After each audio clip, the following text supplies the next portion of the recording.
iRacing right now. He's got traction, he's going around the outside of both of them! Maloney! Oh, he's taken Anderson! Anderson's up top here! Oh my God! Big crash! Oh my goodness, half the field's going to get rolled! Second very close. These guys are want to make their way through the field very quickly. Oh, there we go! Oh no! That's massive! This is it! This is over! I can't believe this! Oh my God! God, what?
And good afternoon, everyone. Welcome back to SimSpeed TV here on a Saturday afternoon for us here in Australia.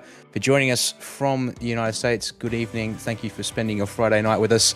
It means it's time for V8 Americas once again here, the official series on iRacing for week number 5 at the Hockenheim ring, but with a slightly different configuration than you might be used to with the outer layout this week. My name's Daniel Yeaman. I'm joined by Jay Kennedy, doubling up in both the commentary box and on production. Jay, great to have you back again, as always. Thanks for helping fill in here. Unfortunately, Brad Wingard was meant to be joining us, but seems to be having some internet issues on his end. So, doubling up, as you do when the time calls for it, unfortunately. But I'm sure you'll be able to take care of things for us here this week. I mean, what a track to jump in for, though. It's going to be very, very fun. A layout we haven't really seen before in this sort of racing. So I'm looking forward to seeing how the racing actually pans out. It's a strange layout. We cut out one of the arena sections, the first arena section,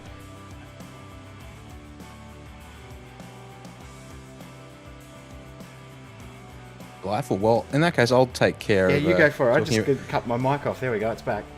Oh, there we go. All right, then. So, yeah, so talking about a... actually, as I happened to sort of quickly check on, it's not actually an officially recognized configuration of the Hockenheim ring, but here on iRacing, it'll do us just fine. We knock off 200 meters of track distance, and as Jay was about to say before cutting himself off, we take out the Mercedes Arena, which would have counted for turns 7 through 10. So, straight run out of the turn 6 hairpin all the way down to Mobile 1 curve into the final arena section. So, I'll be very curious to see. It now gives us 2 drag strip runs, basically, around this course.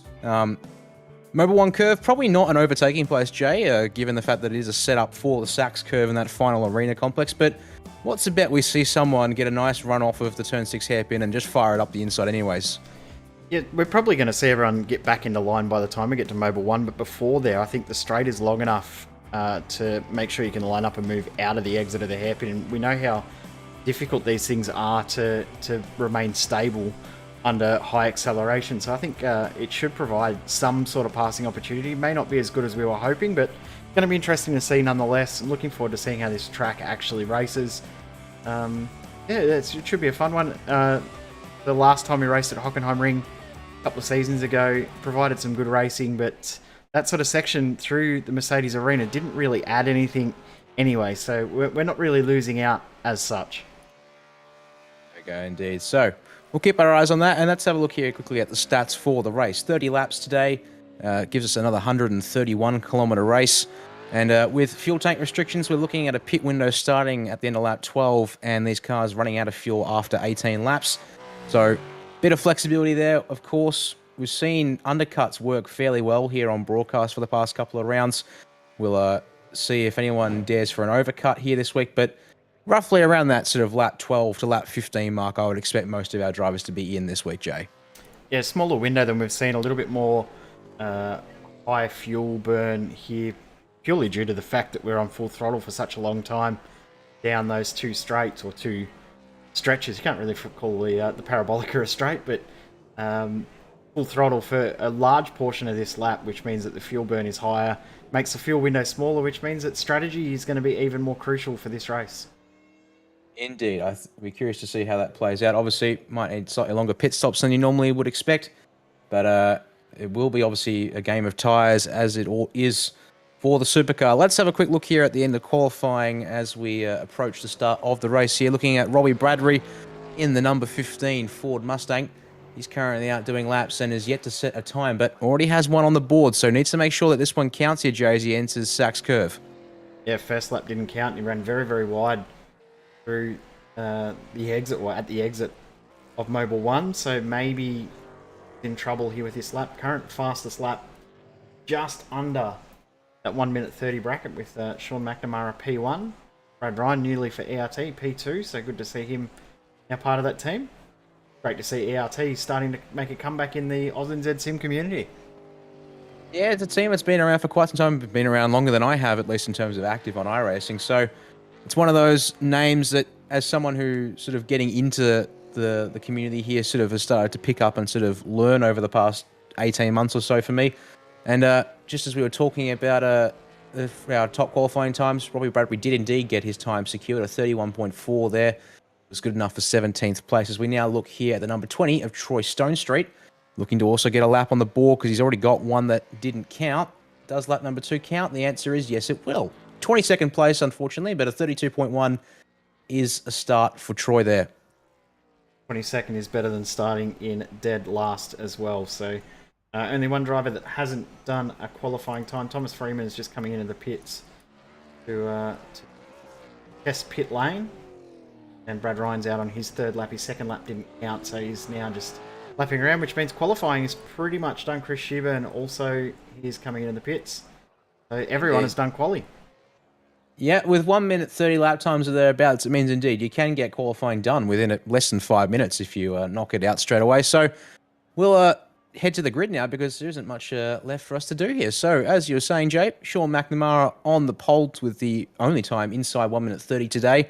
Although he's not followed by too much of a gap. Brad Ryan will take the front row alongside him with Blake Warboys and Ben Morris coming out of row number 2. Charlie Stone and Sebastian Tixier are all international, if you will, 3rd row with 5th and 6th. Over the page, it's Thomas Freeman and Troy Maguire on row number 4. James Chasniff and Hayden Sell, 9th and 10th on the grid, with Paul Young and Kevin Bulahasa, 11th and 12th. Great to see Kevin back out on track after the Mosport round, and qualifying pace looking good there, Jay. Yeah, definitely not a bad lap there, putting him 12th, only a second off pole. Got Simon Chadwick and Show Kenneth Harkey back again. Row 7 for those guys, Tim Mulford and Wayne Spencer on row 8. Row 9 is Robbie Bradbury and Alex McManus. Over to row 10, Andrew Ritchie, a little bit further down than he would like, starting in 19th position alongside Darren Shannon. Chris Sheburn in 21st with Troy Stonestreet, alongside, as we said before, 22nd position. Sean Cullen, and Mark Turner on row 12. Row 13, we've got Jeffrey Eddy, Peter Callagher, and then Peter Simons and Nathan Fergus rounding out our 28-car field. One split for V8 Americas today, which means that everyone is in here together. Yes, definitely got Ranger drivers with us this week. Missing a couple of drivers that we have seen in previous weeks, but it is getting a bit busy here in January on iRacing in general, with the Raw Before the 24 this weekend, as well as the iRacing Daytona 24 up next weekend. So plenty of drivers, I'm sure, trying to get in practice and preparation for those two events. So nevertheless, here are our dedicated V8 drivers for Saturday, as we just wait for the final drivers to take the grid, and then we'll get this show on the road. Another strong quality field in V8 Americas, and of course, if you do want to be a part of the V8 Americas, this is not a league, this is not a closed off race session. This is open to any driver that has the right iRacing qualifications to make this. So C-Class or higher, you can race in this race. Indeed, it's one of the great things of being able to bring official racing to you here on SimSpeed TV. If you feel comfortable in the car, and yes, you've got the required safety rating and license, jump in and join the fun. Looks like I think we've got just about everyone on grid with the exception of last place, but lights have come on screen because the revs are up in my ears. Let's get this race underway here at Hockenheim for V8 Americas. Front of the field gets away all right here with a little bit of movement back and forth. So Tixier going to the outside line early before turn 1, keeping our eyes on the front of the field as they come through the North curve. Looks like everyone, a little bit of wiggling, but everyone okay through turn 1. It was a little bit of side-by-side towards the back of the pack there. Wayne Spencer in the Peter Brock tribute car got a little loose through turn 1, but was able to pull it up and keep control. 3 wide through turn 2. Oh, Charlie Stone loose on the exit of turn 4 there, Jay. That's compromised his run badly, but again, able to keep control of the car. It's just going to lose positions for the time being as we get underway here. Yeah, dropped from 5th all the way back to 12th and still losing spots and time as Sebastian Tixier through on Ben Morris, as is now Thomas Freeman. As Stone tries to come back, makes it 3 wide into the hairpin. Just up ahead, a bit of wiggling, a little bit of push and shove. And up ahead, it was Ben Morris who went for the similar 3 wide move there in the black and gold Mustang, and unfortunately got the rears all locked up.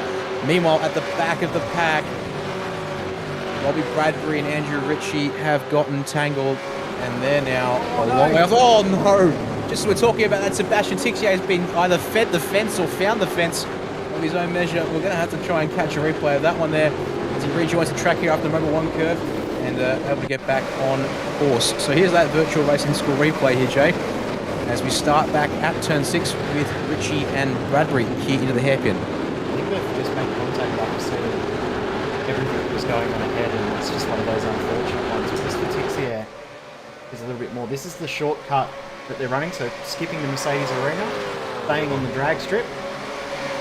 These two just made really well contact here. Morris on the brakes early and just came in, and Tixier didn't really make the move at the same time. Tixier's quit the race. And Ben Morris actually was slowing down to address. Actually, no, he got turned by Stone. Oh, goodness me. Just as we're trying to get more angles of all the action, it keeps going on. Meanwhile, with live pictures I've got, more chaos happening up on track, Jay. So we'll have to try and get back to those live pictures here in a second because, yeah, it's Paul Young in the number 16 Commodore this week. Unfortunately, just got all kinds of crossed up, I believe. Coming out of turn 4 there. Well, the answer is yes, indeed. But up towards the front of the field as they made their way through the hairpin at turn 6 once again. No drama, although I just heard someone on the radio saying sorry and getting locked up under brakes. Number 23, but Thankfully, I'm not seeing any drama on my track map or timing pages, so I think we're okay. Meanwhile, oh, the number 13. Goodness me, Troy Maguire trying to get the nose turned in for Mobile 1 curve, but Charlie Stone's Commodore is a physical object there and will not be moved that easily, Jay. And thankfully, no dramas there and able to carry on. A little bit of argy-bargy going on in this pack. I quite like seeing it. I mean, we don't see too much argy-bargy go on in the early phases of the race. Not like this anyway, because we often will see with drivers from America and Australia or America and New Zealand together, results in some bad internet latency issues, which causes some bizarre contact. But these guys aren't caring; they're just going all out. They absolutely love seeing it.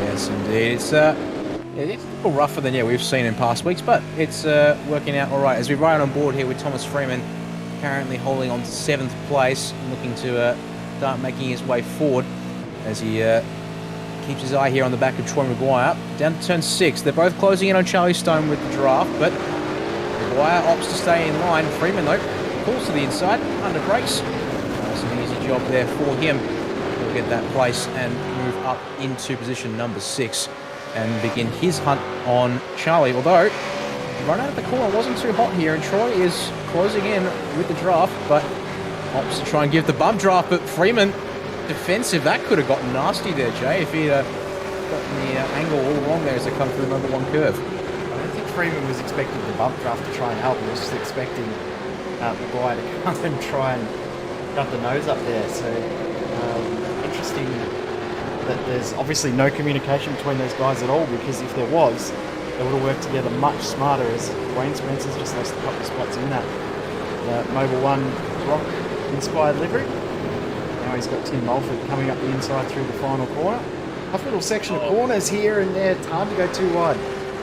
Yeah, Wayne is not happy on the radio about that sequence of driving there. Feeling a little bit hard done by and getting knocked about. Last corner there, though, unfortunately, that's a bit all on him because he's just tried to turn down and get back to racing, but the car is there. And a bit hard to take care of that. We'll come back to the battle packs in the middle of the field because we've got a battle pack here for the race lead. Sean McNamara leads Brad Ryan and Blake Woolboys. Our top 3 on the grid have broken away to stay up front. We've got ourselves about 3 seconds or 4 seconds from McNamara, Chassenef in 4th. But at the time being, these 3 are all set together and looking to race. Meanwhile, here's that battle pack. It's now Thomas Freeman leading, having cleared Charlie Stone and Troy Maguire. But meanwhile, back at the turn 6 hairpin, that's a car way off on the outside there. Shokan Atake, unfortunately. Oh no! Just we're talking about show Mark Turner, Sean Cullen come together, and car backwards. Oh, there's more drama at the turn 6 hairpin once again. We're going to need a virtual racing school replay to try and catch up on all of it here, Jay. Yes, there's 2 different parts to this. So Shokan Atake was battling there with the 7 of Kevin Glaser. And Kevin was a little crossed up. Joe also locks the brakes, and I think they're both going too deep there. And then Kevin Vincent is John Cullen. Hasn't really left enough room there for Mark Turner to continue on the line. One of those ones that can happen when the track is wide and then closes up to a very, very narrow line. Yeah, indeed. And Sean, they're looking like just obviously driving the line as you normally would. So obviously open up the steering to get on the power early. But Mark's car is there, and with the straight shoot from the wide offline position, it's able to get the car planted and get going a little bit better and just get enough alongside there that unfortunately that one unfolds. Well, back here with the front of the field once again, as it seems to have calmed down for a moment in the mid-pack. I cross my fingers and hope I'm not making a liar of myself. We can keep an eye on this. These 3 guys here at the front of it looking like they're happy and content to sort of ride line astern here as we look out the front of Blake Woolboy's car and then back from the rear of Sean McNamara's. Maybe a bit of fuel save from Brad and Blake since they've got that advantage to lift out early and let the draft pull them along down the 2 long straights here. Might be enough to effect an undercut in the pits on the same lap, let alone undercutting early and getting fresh tyres on the car, as we've seen that benefit in the past, or in all broadcasts of the series that we've covered so far this year, Jay. It's incredibly powerful in this supercar, just given the way the tyre model works here on these particular vehicles.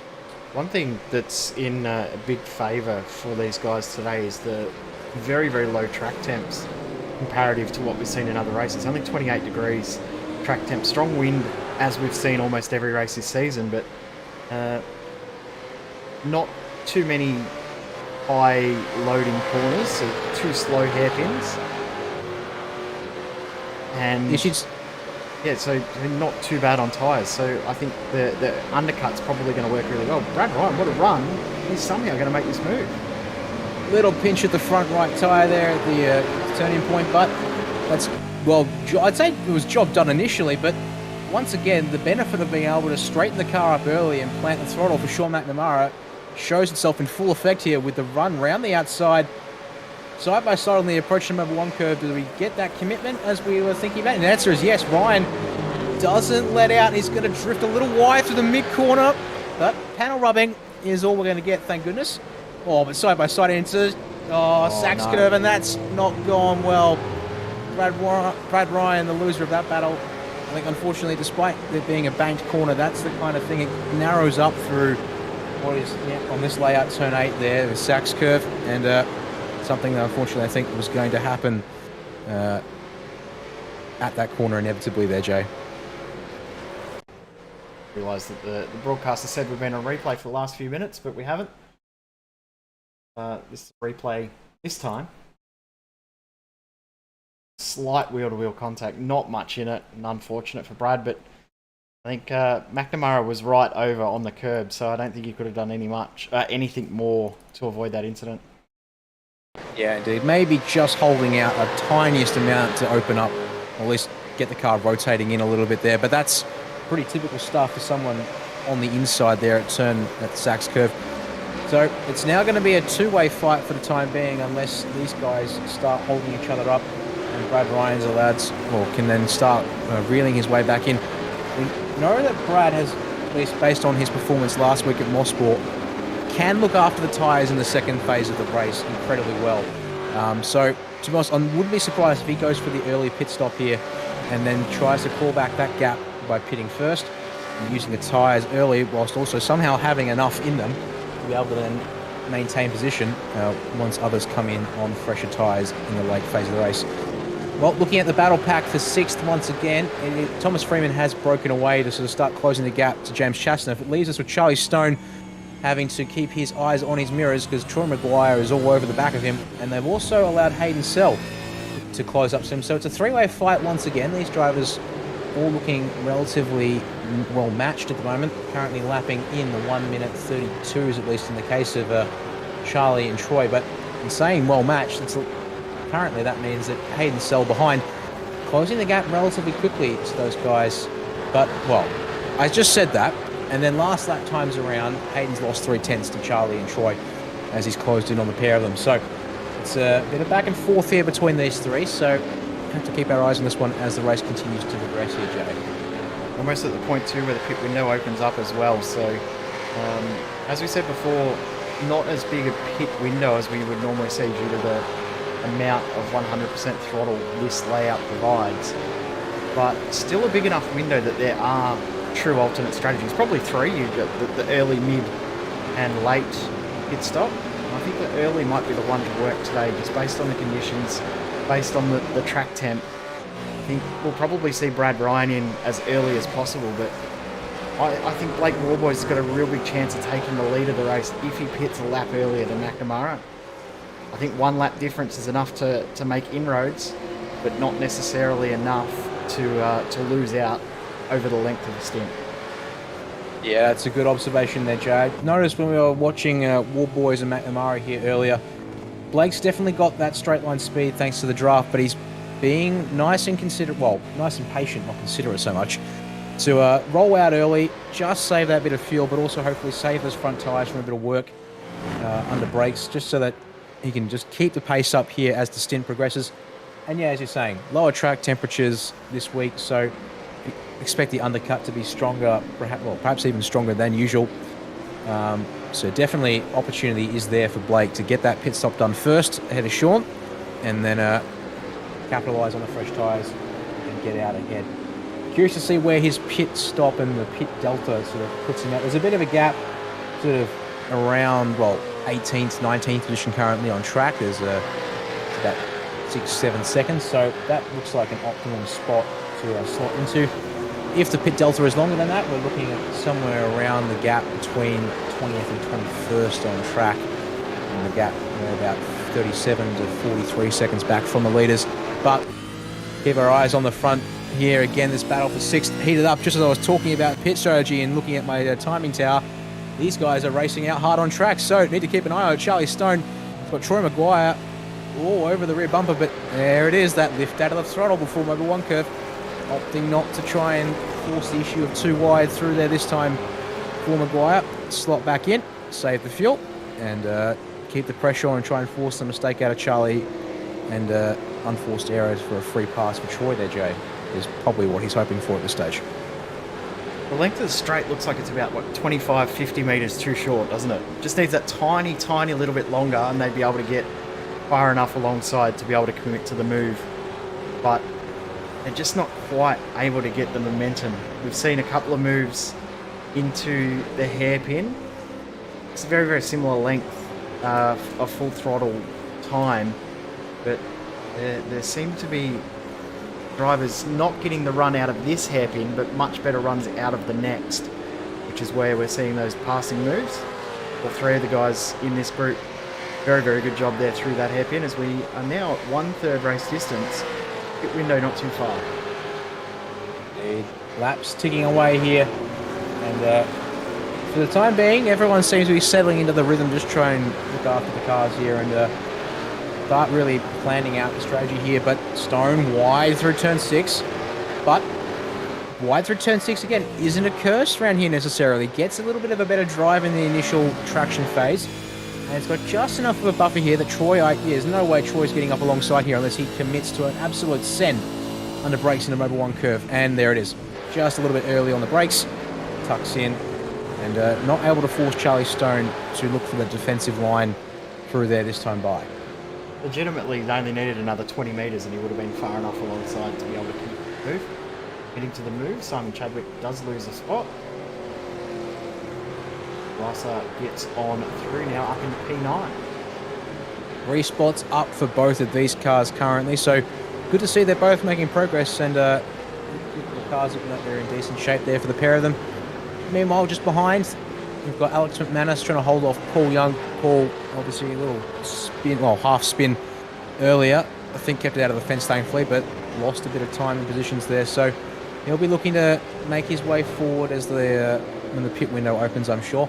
Alex directly ahead of him has done an excellent job, up 7 spots, and doing a good job there in the number 25 Commodore. Meanwhile, our first pit stop taker, 1 lap earlier than we were expecting, Jay, but Darren Shannon's going to try and make it work here. Remember, he was involved in that early incident on lap 1, so probably has a tiny bit of damage. Thinking I'm better off pitting a lap early and fuel saving than trying to limp around with damage. Just also looking at the lap times over the last couple of laps, Brad Ryan is gaining on these two at the front. So his lap pace is still very, very good. And as you were saying before, he may not have actually been looking to make moves, was content and happy with saving fuel and saving tyres. Now he's at the point he's got no option but to push. Last lap by, half a second faster than Warboys. And 3/10 faster than Matt Mara, who still holds the race lead. But we'll come back to that later, because Troy Maguire has finally got the job done on Charlie Stone. A little bit of front to rear through Sachs curve as Charlie tries to keep the pressure on, but that one's been brewing for a couple of laps there. So let's have a look at the virtual racing school replay to see how Troy got it done, Jay. Was able to get the run out of the hairpin, far enough alongside by the time, and by the time they got to Mobil 1, and through he goes. It's also seen Charlie Stone has actually taken this opportunity to come into the pits, so he may have thought, well, if I'm at the point now where I'm starting to lose that much ground, I might as well come in and get these tyres changed and go again. First scheduled pit stop in regards to what we're expecting for our pit window happens right now. I think we'll see Brad Ryan and Blake Warboys in the next lap. I think so. Meanwhile, Alex McManus comes into the pits as well from what would have been 10th place on track. So Pit cycle is starting on the beginning as expected. Now, to be honest, I'll be curious to see if Darren can hold on further back in the field to get make that tank last. Sorry, Charlie Stone, longest of the pit, is at 18 seconds stationary. Possibly getting took a bit of optional damage repair there, because it looks like around 16 seconds was the maximum amount of time you really needed to get the stop done with the filling the tank back up from the start. Meanwhile, here's our front two. Does Warboys pull off to the pit lane?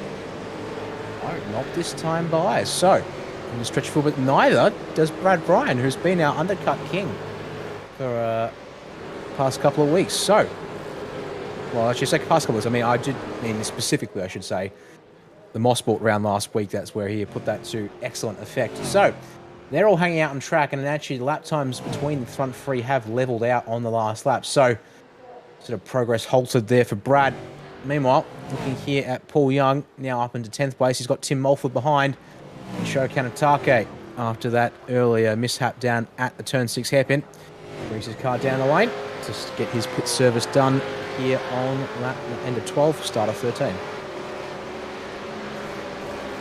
McNamara now has to be the one to pit, you would think. If Warboys hasn't taken that opportunity to be the early one to pit, McNamara needs to do it and then capitalise on that 1 lap extra pace he will have. I think it's going to be the difference in who wins this battle. Last lap by, our front 3 cars, all pretty much identical lap times within 0.03 of a second of each other. Yeah, Brad Ryan's advance seems to have stalled ever so slightly. And again, in saying that, McNamara and Warboys not fighting each other up front means that they're able to maintain their pace and just keep plodding away at the lap times, keep ticking them off. So as we were saying, if McNamara comes down the lane, Warboys has to go with him. Otherwise, he's surely going to lose out through the pit cycle. So what happens here? Neither car comes in again. Does Brad Bryan come for the pit lane? There it is. There's the undercut from Brad Bryan. We'll see if he can make up a bit of time here. It was 3 seconds before he pulled off for the pit entry, so I'm not convinced he'll be able to get that all the way down to 0 seconds, but he might be able to chop off, what do we think, a second and a half? Yeah, I think 1.5 is probably what he'll get from this undercut. I mean, they're just on a second slower than what they were at the start of the race. So you would think maybe a second and a half comparison, and that then miss a pit box, lock a brake on pit entry, that could be an extra second that he gains. So from 2.5 seconds back, he could find himself right at the front of this group. Indeed. So out goes Brad Ryan, just leaving the pit lane now. He's going to slot in behind Wayne Spencer. It's now 11th place on track for him. Meanwhile, Warboys having a bit of a look this time at McNamara at the turn 6 hairpin. Nothing comes of it just yet, but he's right there in the draft. But surely he lifts out here and just tucks in. He's not quite there like most cars have been here in the Mobil 1 curve. Let's see, looking to put the pressure on Sean and just try and perhaps even take the lead of the race just before the pit stops. Keep our eyes on these two this time round. Do we get a pit stop in response? You'd think that Warboys has to be thinking about it at least, and McNamara can't really afford to stay out too much longer either. So both through the penultimate corner, but no, again. So these guys are now really gambling. This is opening up the opportunity for Brad Ryan. Thomas Freeman was in 4th and came to the pit lane that last time by as well. And to be honest, it's starting to possibly give the opportunity for Freeman with a couple of good laps here to just work his way into it.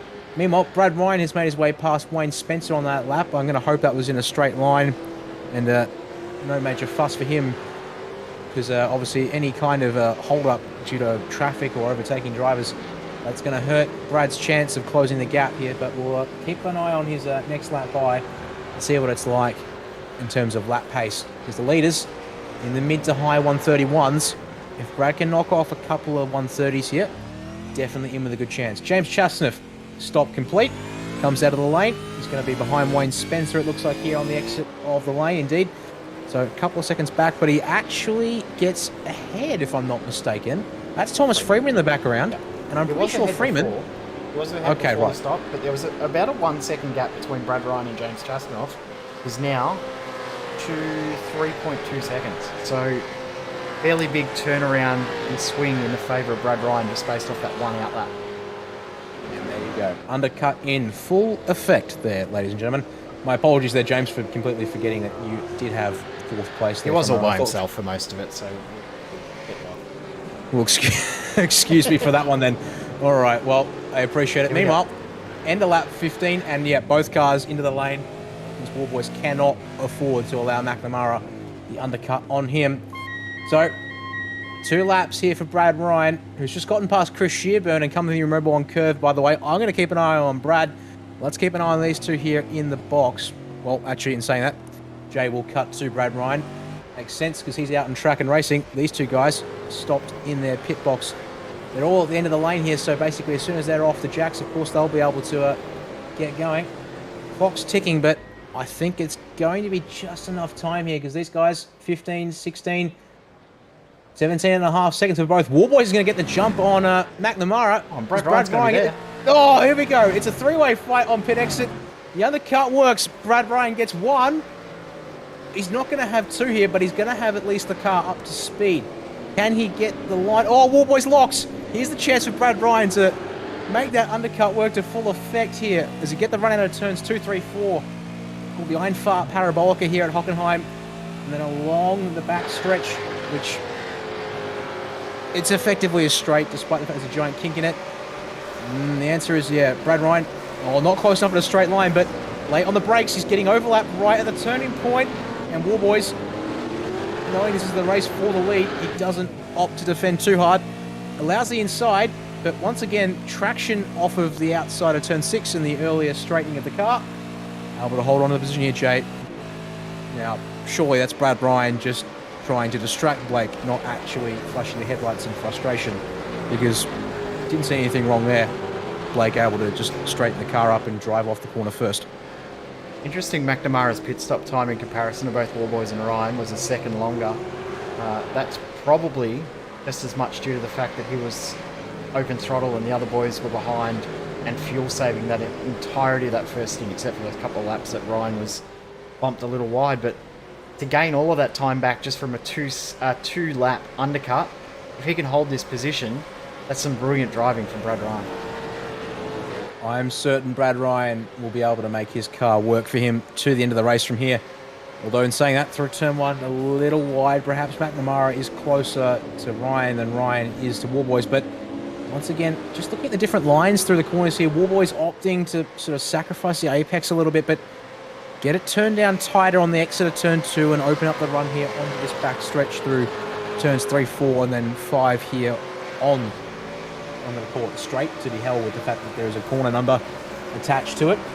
And then down into the turn 6 hairpin, once again, no one looking for the move this time by. Although, these 3 leaders have now got Tim Mulford, who's been still out here on track and looking to stretch this first stint. Would think Tim has only got 1 more lap in this car at best on fuel. So can't afford to wait around too long. But meanwhile, these guys need to be careful. So Warboys up the inside of Mobile 1 curve is going to take full advantage of that. And as a result, Brad Ryan looks for the move past as well to immediately capitalise. But no, he gets a little bit held up. But to the inside goes Brad Ryan at the 6 curve. Tim not looking to fight that too hard. And Sean McNamara through on the exit as well. So there goes our net leaders. Maybe half a second or so advantage Warboys as a result of that. But still within draft range, you'd think. And all it could take is 1 slightly suboptimal exit from Warboys to allow the 2 behind to close back in once again. Boy Maguire now the only car in the field that has not pitted, or actually alongside Peter Simons, who is the last car on the lead lap at the moment. So those 2 cars have not pitted. Last lap by, fastest lap of the race for Blake Warboys. Brad Ryan not quite as quick. Sean McNamara obviously not quite as quick as well. So fastest lap of the race, that last lap by Blake Warboys. Brand new tyres and the momentum from being the new race leader all in his favour right now. Indeed, yeah. Obviously having to navigate that 1 car that chose to stay out. Was that a little brake lock? Well, it wasn't a brake lock. I just missed who that was from. That was from Warboys once again. So that's about the 3rd time I've seen Warboys pinch. And to be particular, it's the right front tyre. He's pinching every single time, whether it be at turn 2 or up there at turn 6. Meanwhile, here with Sean McNamara on board down to Mobile 1 curve. Definitely keeping Brad Ryan honest, but Nothing of it this time by Brad, just a little wide of the apex curb there and has to drift out over the outside edge. And Sean here looking a little bit better in this initial phase. Now obviously 2 laps younger tyres, but we know Brad Ryan can look after the car. He drives the car fast, but able to look after the car and make it work for him here. As they come around the final corner to start lap number 19 of 30.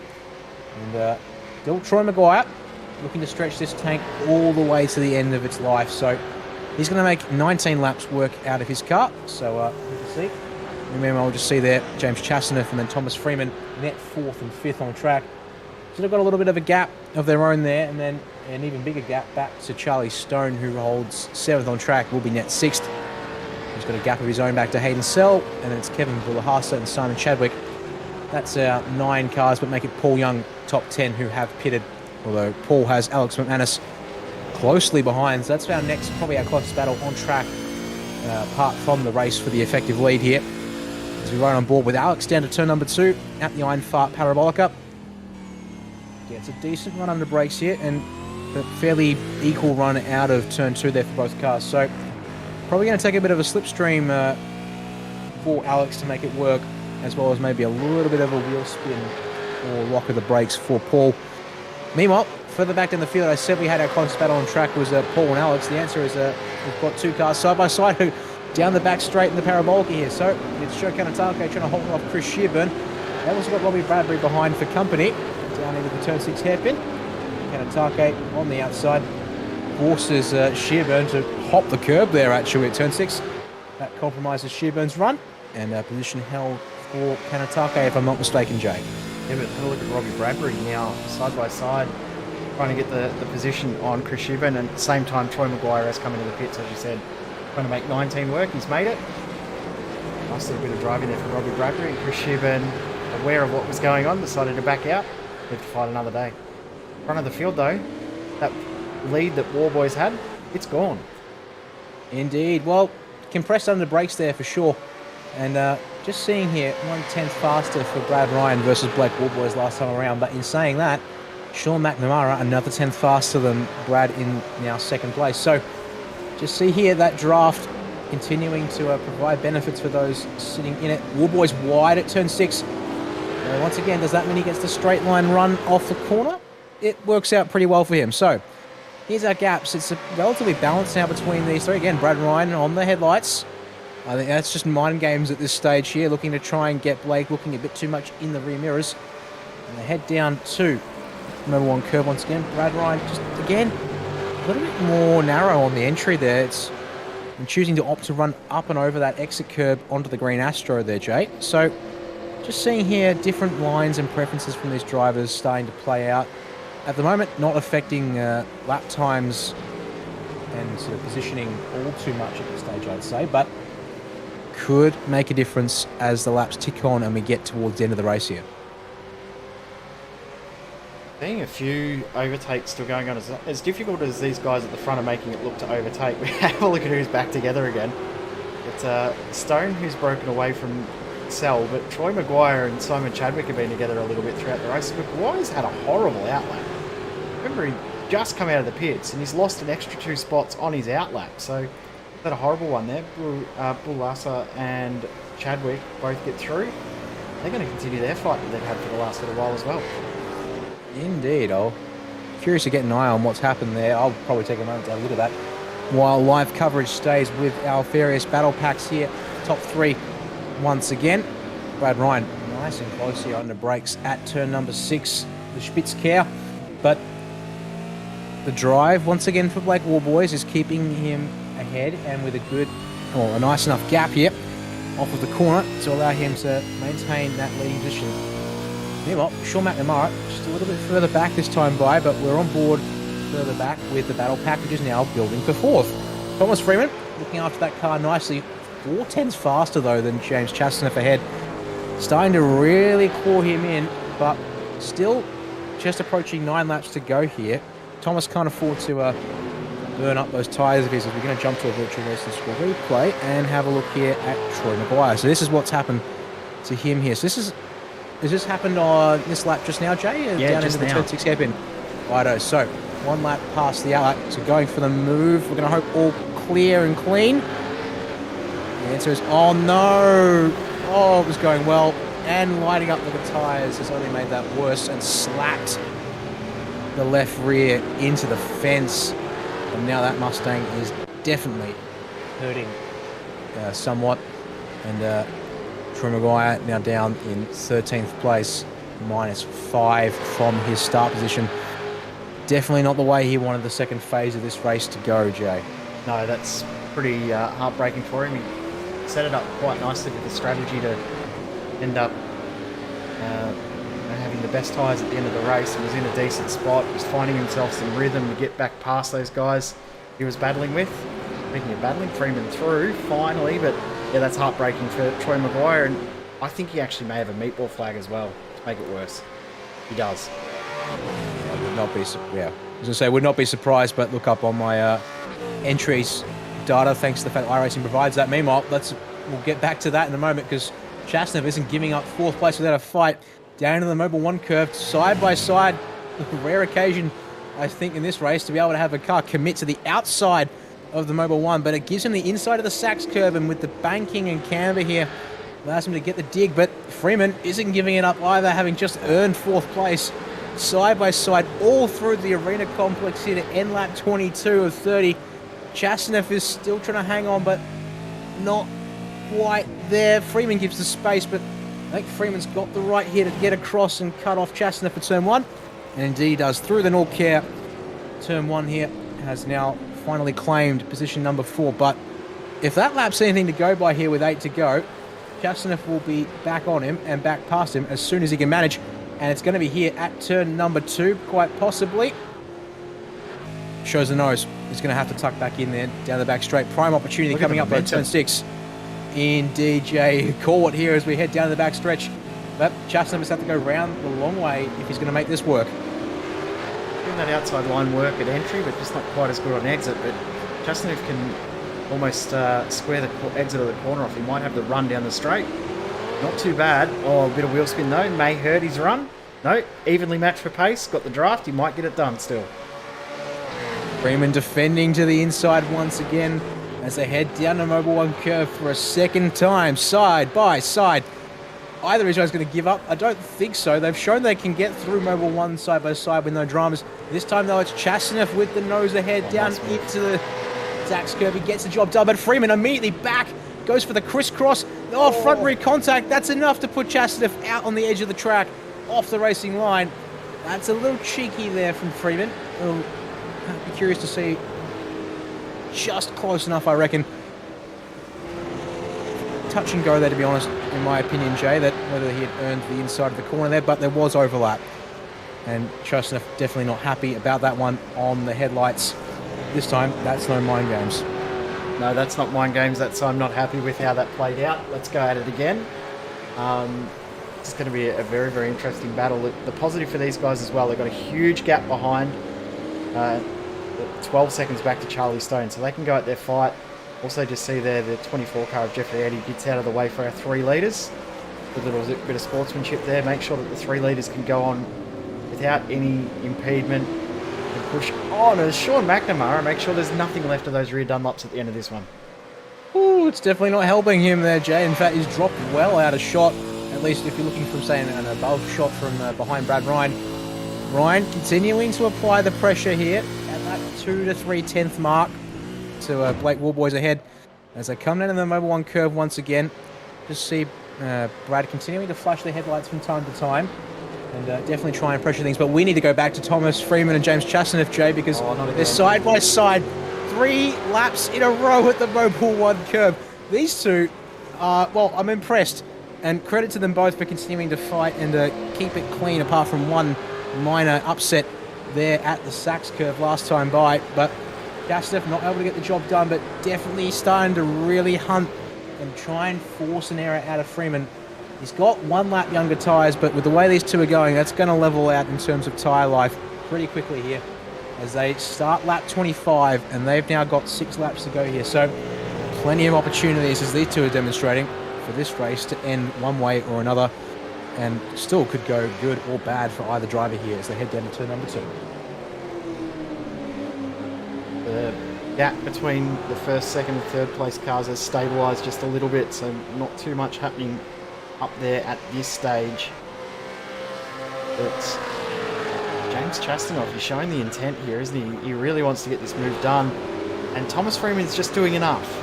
He's not doing everything perfect. He's just doing enough, right, to be able to hold this spot.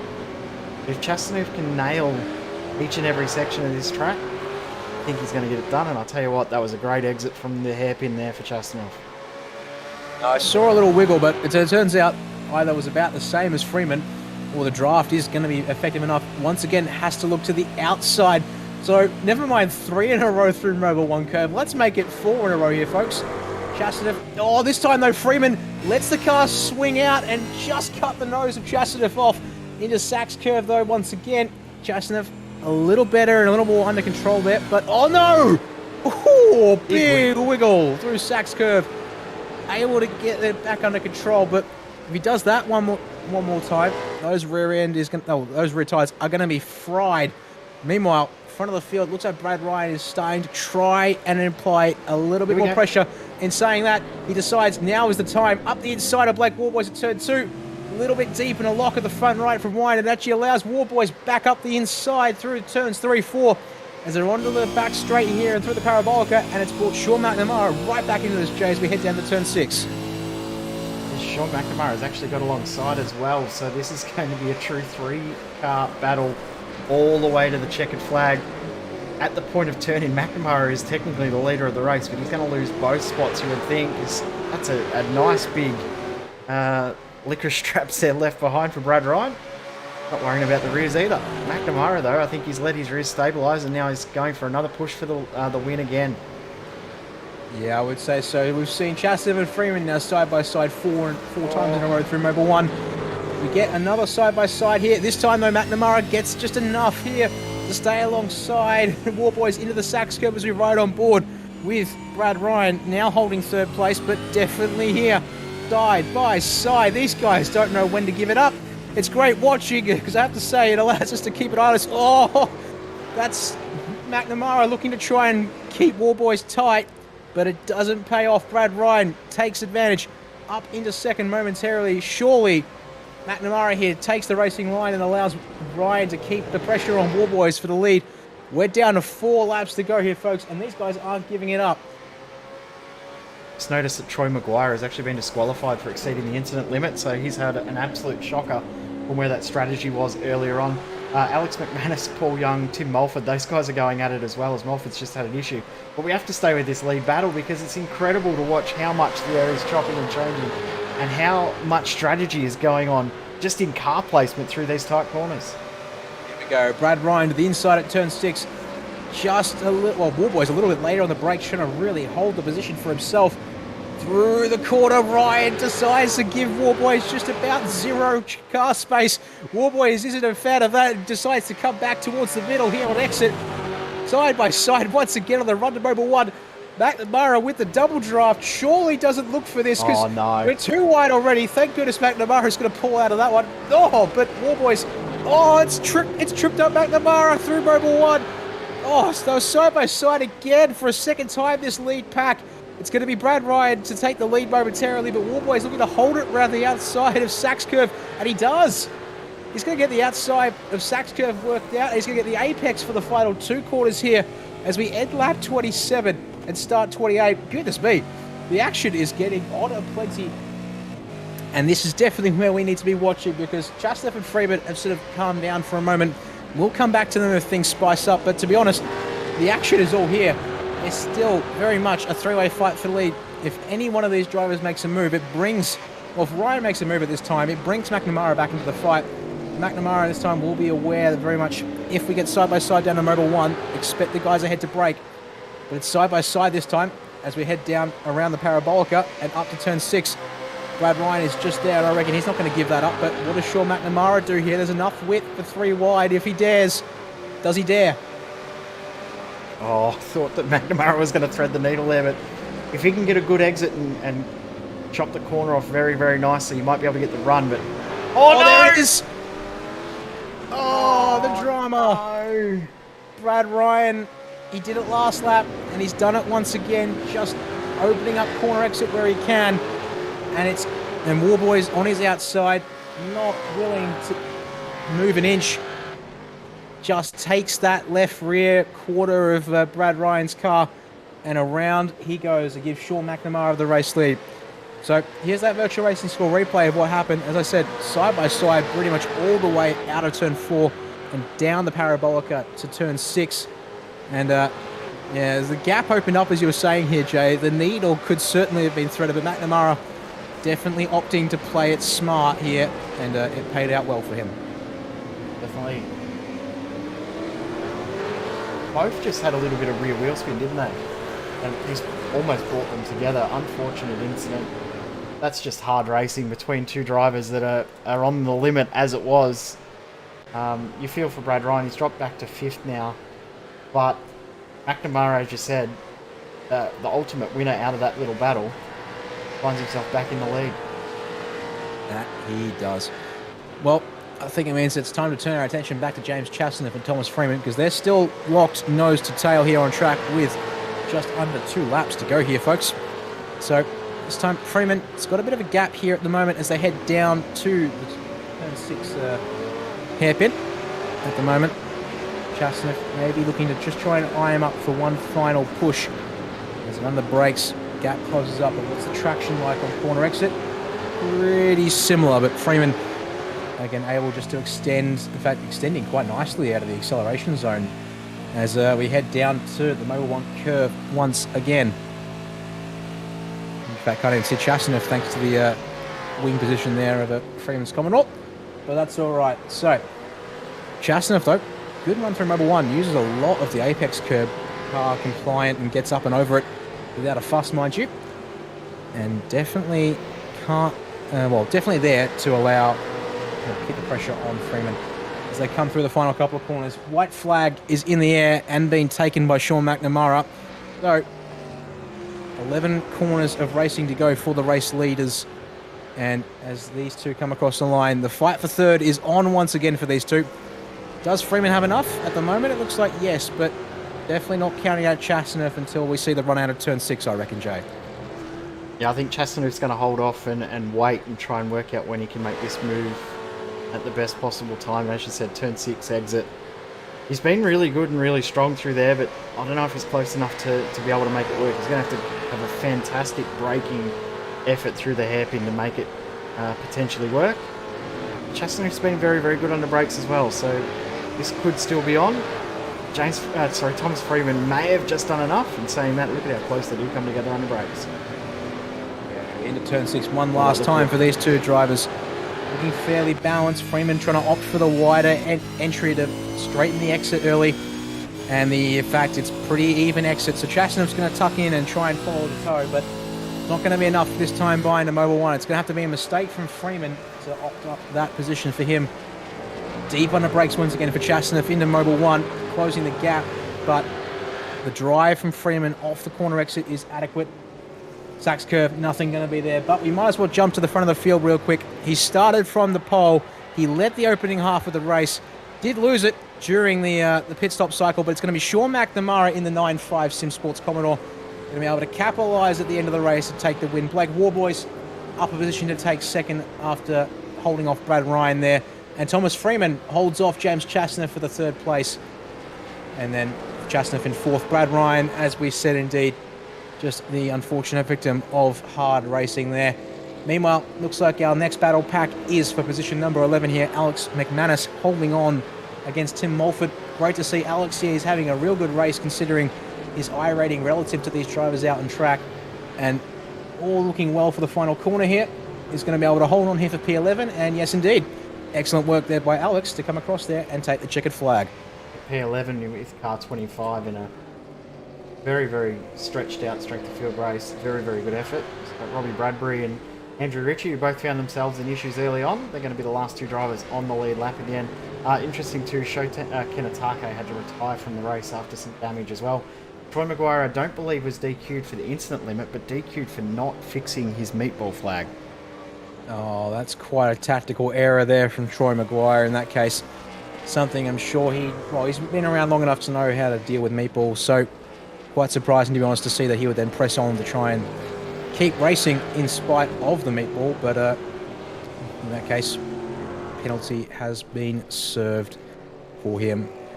Well, that's just about everyone across the line. In fact, that is everyone across the line, if I'm not mistaken. So we should be able to get race results here in a second for you all, folks, as we wrap this one up here for the race at Hockenheim. So here we go. Sean McNamara off the pole, able to recover and retake the race lead and win here today, ahead of Blake Warboys and Thomas Freeman.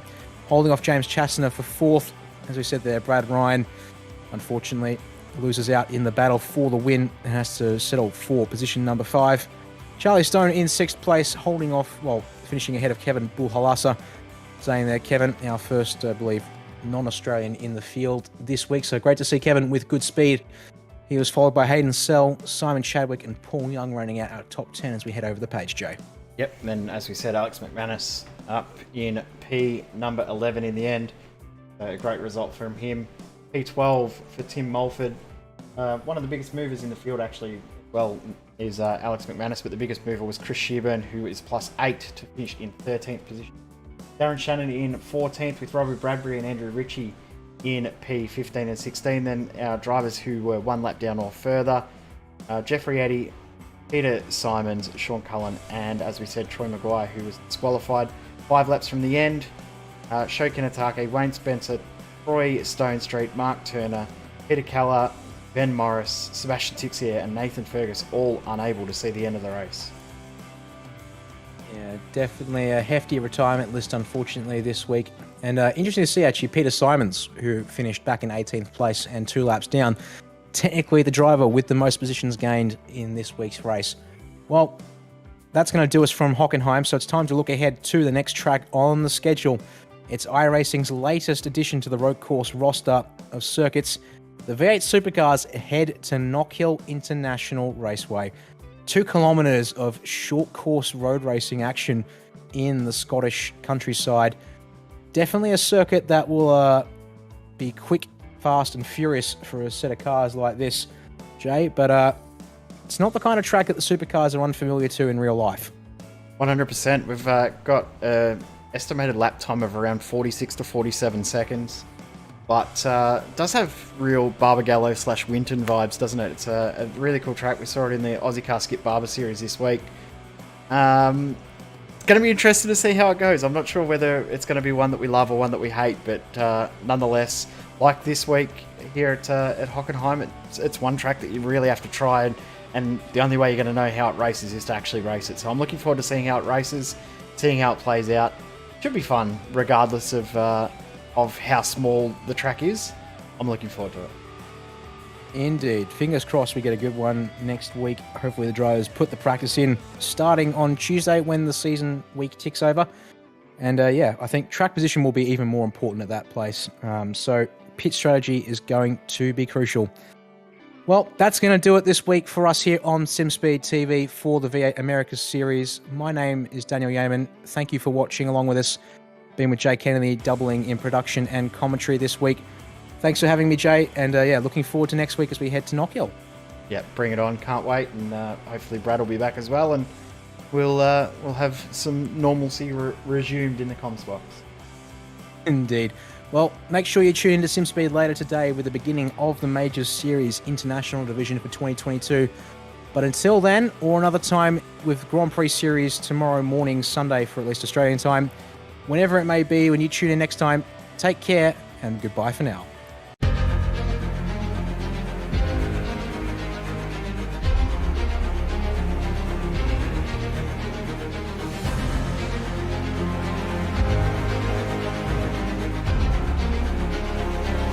This is fantastic. This is GT racing right now. He's got traction, he's going the outside of both of them! Maloney! Oh, he's taking Anderson. Anderson's up to Oh him. my god! Oh, big crash! Oh my goodness, half the field's gonna get rolled! Second very close. These guys are want to make their way through the field very quickly. Oh, there we go! That's massive! This is it! This is over! I can't believe this! Oh my god! God, what?